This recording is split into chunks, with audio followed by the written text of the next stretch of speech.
Marami kami dito nito. Ito ay tawa-tawa. Mayroon akong kaibigan na humingi na nito kasi gamot ito sa dengue. And totoo siya guys, legit. Nakakagamot nga sila sa dengue. Mababa ang kanyang platelet. Actually, hindi naman sa kanya.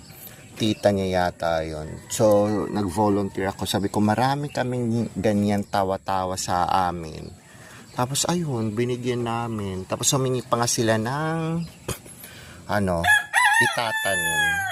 At doon nila sa kanilang bahay itinanim. Sa taas ng, bahay nila. Kasi may mga plants doon. Ayun, ang daming mga, tawa-tawa plant. Gamot daw ito sa dengue and legit kasi yung kaibigan ko nakagamot ito sa kanila.